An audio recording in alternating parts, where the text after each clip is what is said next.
nós vamos nos ligando carinhosamente ao nosso mentor individual, nosso anjo da guarda, agradecendo carinhosamente este amigo e companheiro por todo o seu amparo, por todo o seu auxílio, e rogando a ele que uma vez mais possa estar ao nosso lado. Que ele possa nos inspirar, nos orientar, nos fortalecer e que estejamos receptivos às suas orientações. Nós vamos nos ligando a todos os mentores que nos auxiliam na espiritualidade, que nos amparam, que nos fortalecem, que nos inspiram.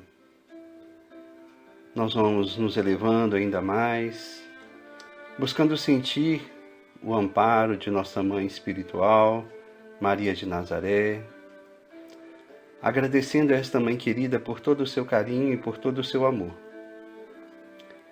E nós pedimos a esta Mãe querida que possa cobrir-nos com o seu manto de luz, que nos fortalece, que nos acalma, que nos acerena. Vamos agradecendo a esta Mãe e pedindo a ela que nos eleve até Jesus, o seu Filho amado. E a Jesus nós vamos agradecendo pelo seu imenso amor, agradecendo pelo seu Evangelho bendito. Nós rogamos, Mestre, as tuas bênçãos, que possa envolver-nos no seu amor, na sua paz e na sua luz. Nós te pedimos, Senhor, que possa nos dar sabedoria, discernimento, esclarecimento diante das situações que vivenciamos. Abençoe, Mestre, os nossos passos e nos conduza até Deus, nosso Pai, o Criador de nossas vidas. Aqui nós vamos saudando carinhosamente com a prece que nos ensinaste. Pai nosso que estais nos céus, santificado seja o vosso nome. Venha a nós o vosso reino, seja feita a tua vontade, assim na terra como nos céus. O pão nosso de cada dia dá-nos hoje, perdoe as nossas dívidas, na medida que perdoarmos os nossos devedores.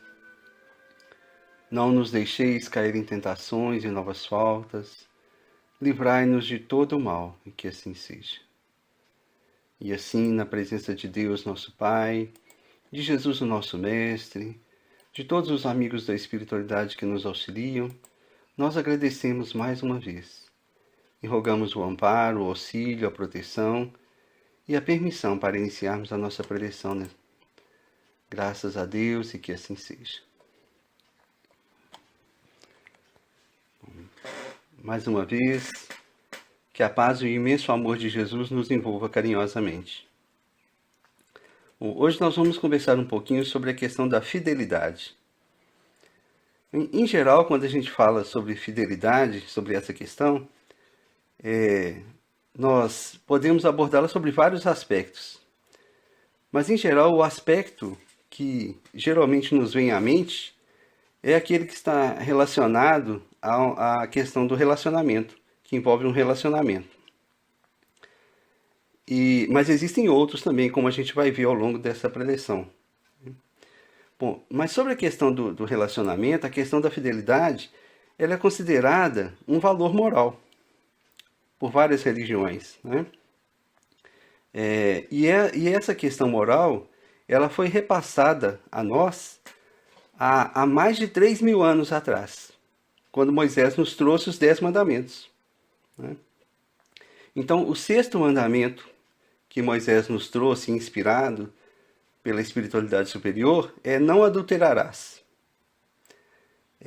E aí nós podemos perceber o seguinte, que no capítulo 1 do Evangelho segundo o Espiritismo, Kardec nos fala que existiram 3 grandes revelações em termos religiosos. A primeira delas foi Moisés. A segunda foi Jesus. E a terceira é o Espiritismo. E a gente vai perceber sobre esse aspecto da fidelidade que existe, como em outras situações, em outros aspectos também, que existe uma relação de continuidade entre essas 3 revelações. E elas se complementam, uma geralmente complementa a anterior. Então Moisés trouxe a sentença: não adulterarás. Jesus, no Evangelho de Mateus, ele complementa essa passagem, né, essa recomendação de Moisés, dizendo o seguinte, porque Moisés se limitou a dizer para não cometer o ato. Jesus disse o seguinte: ouvistes o que foi dito aos antigos, ou seja, por Moisés, não cometereis adultério. Mas Jesus complementa: eu, porém, vos digo, se olhares para uma mulher com mau pensamento para com ela, já cometestes adultério em seu coração. Ou seja, Jesus amplia a moral que foi estabelecida por Moisés. Inclusive amplia no sentido do significado da palavra adultério também, né? Ele amplia outras questões também. Mas também especificamente essa questão do relacionamento, como nós falamos, né? Então Jesus ressalta que não basta só não praticar o mal. Se a gente pensa no mal, né, a gente também já está cometendo o ato. Porque geralmente é assim, antes de cometer o ato, nós pensamos sobre ele. Nós planejamos realizá-lo. E quando ele fala, então ele nos chama a atenção para a questão do pensamento, e quando ele fala que cometestes em seu coração, ele nos chama a atenção também para a questão do sentimento, né? Então Jesus já, naquele momento, nos chamava nos chamava a atenção para a questão da reforma íntima, da importância de nós reformarmos os nossos pensamentos e os nossos sentimentos. Mas como eu disse, as três revelações elas se complementam. Então Moisés trouxe a sentença, Jesus complementou dizendo que se a gente pensar no mal também a gente já está praticando, mas ele não explicou de que forma que isso se daria. E aí o Espiritismo veio nos esclarecer nesse sentido, né? Porque, como o próprio Kardec disse, o Espiritismo veio no momento em que a humanidade já estava mais preparada para entender, aprofundar nos ensinamentos de Jesus. Então o Espiritismo, como Consolador prometido pelo próprio Jesus, ele veio num momento em que as ciências já estavam mais avançadas e que a humanidade já tinha condições de entender melhor a questão do pensamento. Então, no livro A Gênese, Kardec comenta no capítulo 14, ele fala sobre a questão dos fluidos e ele fala de um aspecto que ele chamou de fotografia do pensamento. Então, quando Kardec fala desse aspecto, ele diz o seguinte, que o nosso pensamento ele é uma energia, e é uma energia plasmável, né? Ou seja, a nossa ideia ela toma forma. Então ele comenta, por exemplo, uma situação que se uma pessoa, por exemplo, pensa em cometer um crime, ela planeja aquele crime na sua mente, e na verdade aquela ideia ela toma forma. A gente não consegue ver, mas os espíritos conseguem. Inclusive, aquela ideia ela fica registrada no nosso corpo espiritual, um corpo espiritual chamado aura, né, que é parte do nosso perispírito. Então, aí a gente entende por que Jesus falou que quando a gente pensa no mal, a gente já realizou. Porque ele ficou registrado. E inclusive se um espírito inferior, por exemplo, no caso do crime, se um espírito inferior vê aquela cena que foi plasmada quando nós pensamos, ele registra a ideia e ele pode inclusive auxiliá-la na sua execução, né? Incentivar a sua execução. Então daí a importância de nós vigiarmos os nossos pensamentos, né? Por isso que Jesus falou também, orai e vigiai, né? Então, ou seja, mesmo que às vezes aquela pessoa mudou de opinião, ela resolve não mais cometer o crime, mas aquela ideia foi registrada de alguma forma, né? Então por isso que Jesus chamou a atenção da importância de nós vigiarmos os nossos pensamentos, né? Para que a gente não cometa também o mal nesse sentido, né? Agora, um outro aspecto da fidelidade, além dessa que envolve o relacionamento, nós podemos observá-la também, a questão da fidelidade em relação a nós mesmos. Porque quando nós, por exemplo, nós infringimos certos princípios que nós consideramos importantes para nós não estamos sendo fiéis a nós mesmos. Então, mesmo na questão da infidelidade, por exemplo, no relacionamento, nós estamos, às vezes, prejudicando a nós mesmos. Além de prejudicar o outro, nós prejudicamos a nós mesmos. Porque vamos ter, de alguma forma, ressarcir aquele mal que nós praticamos. Mas também a questão da fidelidade a nós mesmos, ela envolve, às vezes, coisas muito simples. Às vezes, aspectos do dia a dia que a gente considera circunstâncias banais. Por exemplo, quando a gente não gosta, por exemplo, de certo assunto e que, de repente, um amigo num grupo social, de repente, começa a contar uma piada que envolve um cunho preconceituoso, sexista e machista, etc. E a gente ri daquela piada, mesmo não gostando daquele assunto, não concordando com ele, né? A gente ri daquela piada, às vezes contrariando os nossos princípios, nós não estamos sendo fiéis a nós mesmos, né? Ou então também, quando em algumas situações, alguém pratica uma ação que nós sabemos que vai prejudicar outras pessoas. E às vezes nós não concordamos com aquela atitude, mas nós omitimos, não nos posicionamos, né? E aquela circunstância pode criar prejuízos que envolvem outras pessoas e nós nos omitimos. Nós sabemos que é errado, não concordamos com ela e às vezes nós omitimos. Estamos também ferindo os nossos princípios. Não estamos sendo fiéis a nós mesmos, né? Jesus, em outras circunstâncias também, ele tratou da questão da fidelidade. Essa questão ela pode ser encontrada em duas parábolas que Jesus contou. As parábolas eram histórias que Jesus contava que tinham um fundo moral. A primeira delas é chamada a parábola do administrador infiel. Então, nessa parábola, Jesus conta uma pequena história dizendo que havia um senhor que era muito rico e que ele possuía um mordomo, ou seja, alguém que administrava os seus bens, né? E esse mordomo, ele foi denunciado porque ele estava esbanjando os bens do seu senhor. Então o senhor o chamou às contas, ou seja, ele quis chamar aquele administrador para que ele pudesse prestar informações sobre os bens que ele estava administrando. Então aquele mordomo, Jesus fala que ele ficou apertado diante daquela situação, né? Então ele ficou sem saber, porque ele sabia que o senhor ia demiti-lo. E ele ficou pensando como que ele ia fazer então para sobreviver. Porque ele já não estava mais acostumado com o trabalho braçal, etc. e tal. E aí ele ficou pensando uma estratégia que pudesse auxiliá-lo para que ele pudesse sobreviver. E o que ele fez então? Como ele não tinha registrado todas as contas do seu senhor, ele foi até aquelas pessoas em que o senhor ele fazia negócios, e ele resolveu então registrar aquelas contas de uma forma diferente. Ele pediu aos devedores que registrassem uma quantia menor do que aqueles deviam.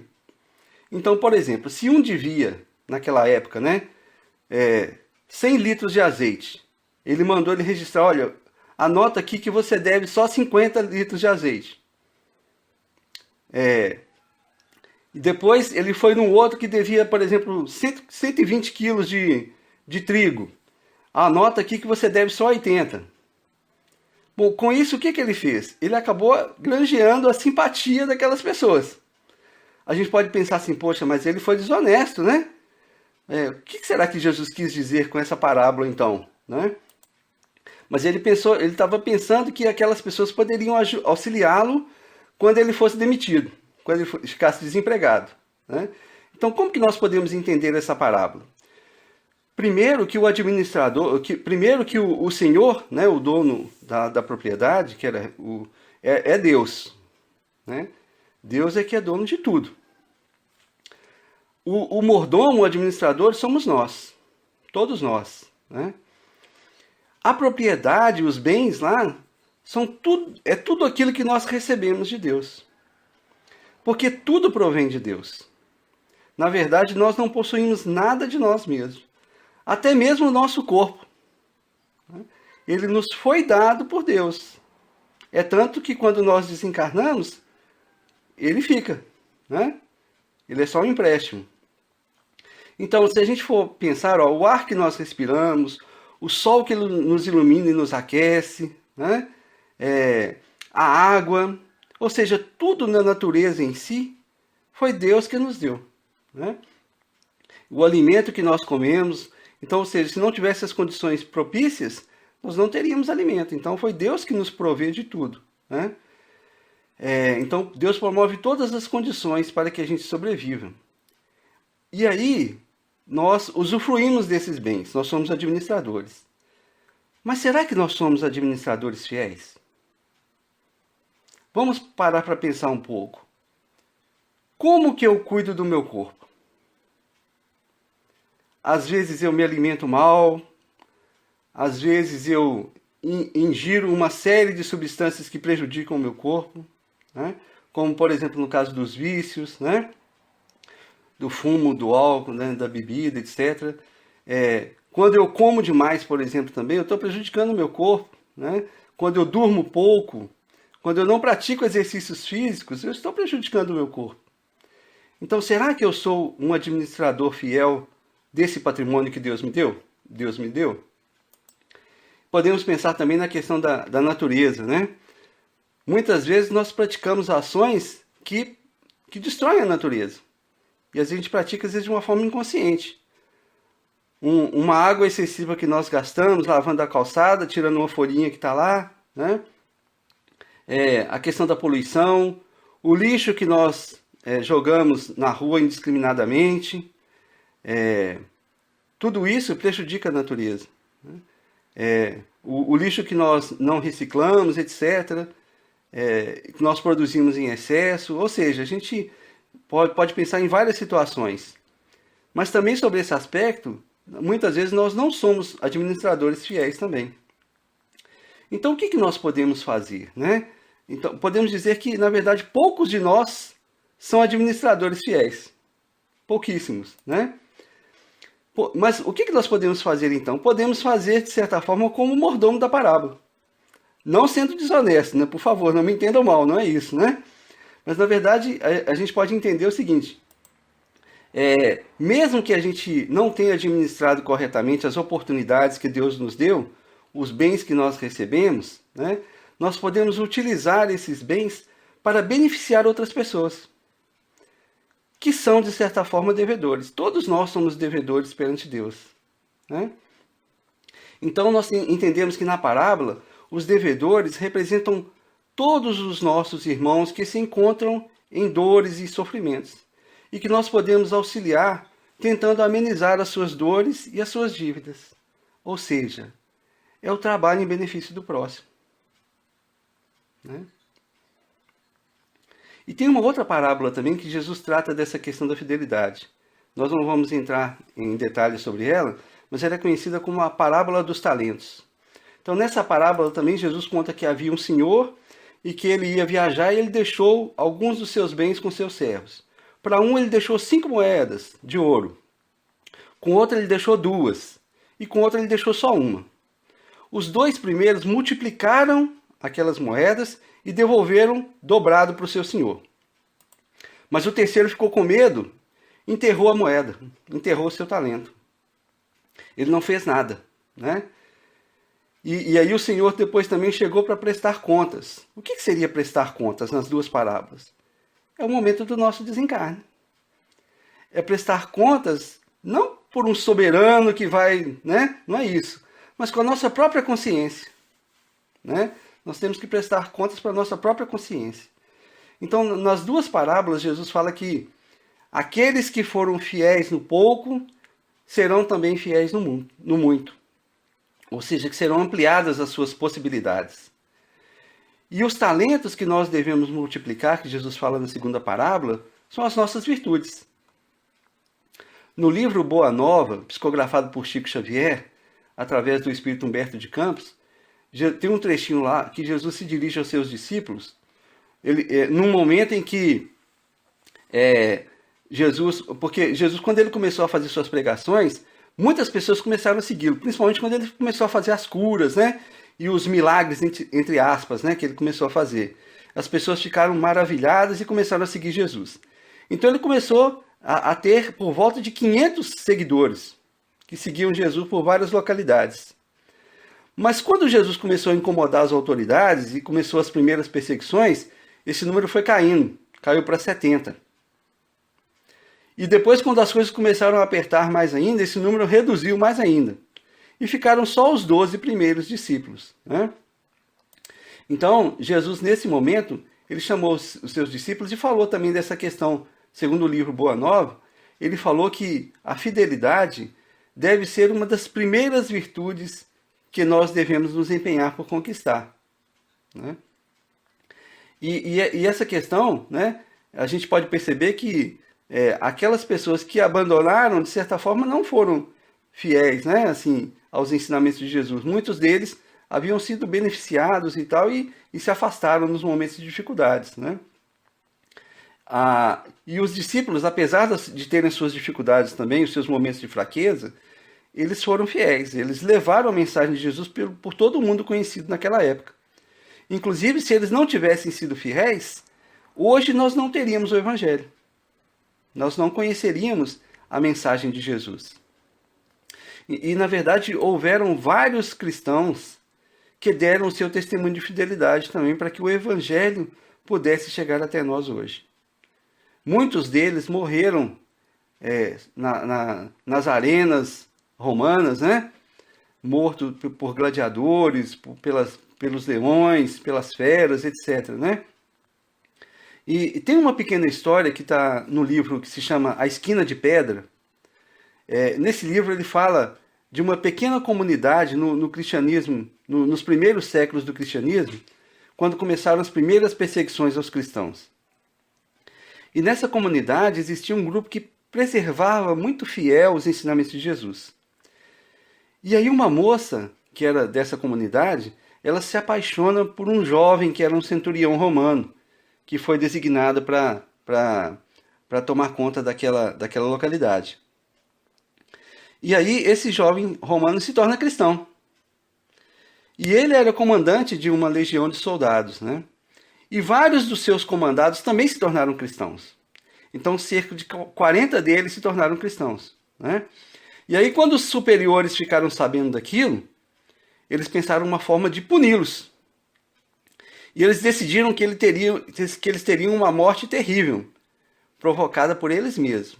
Porque aquela era uma região que era muito fria e estava no período de inverno. E foi então determinado que eles entrariam ao anoitecer, eles entrariam no rio até o pescoço e tinham que permanecer ali até que eles congelassem completamente.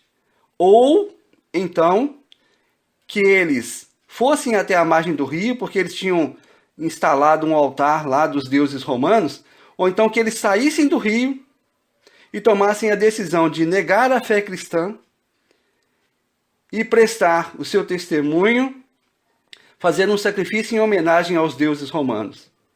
Renegar a fé cristã. E os 40 soldados entraram calmamente no rio e permaneceram todos até morrerem congelados. Nenhum deles negou a fé cristã. Quando o último deles estava quase morrendo, o superior falou: bom, ele é muito jovem, eu vou poupá-lo. E falou para a mãe dele: você pode retirá-lo da água, desde que você mesma vá até lá e faça o sacrifício em nome dos deuses. E a mãe disse para ele: eu não vou fazer isso. Eu não vou trair a memória do meu filho. Porque se ele decidiu ser cristão, mesmo não concordando, eu vou também ser fiel à decisão dele. E aquela mãe também se tornou cristã, vendo o exemplo do seu filho, né?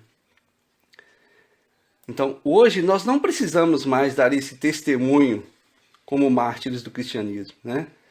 Hoje nós não precisamos mais morrer por causa do cristianismo. Ele já está consolidado, né? Mas graças ao sacrifício dessas pessoas. Mas existem outros sacrifícios que nós precisamos fazer. O Evangelho nos fala que muitas vezes nós precisamos sacrificar o nosso orgulho, o nosso egoísmo, e procurarmos vivenciar os ensinamentos de Jesus no cotidiano. Esta é a nossa proposta, né? Desenvolver as virtudes que Jesus nos deixou. Como a gente falou anteriormente na parábola dos talentos. Então, esse é o nosso compromisso.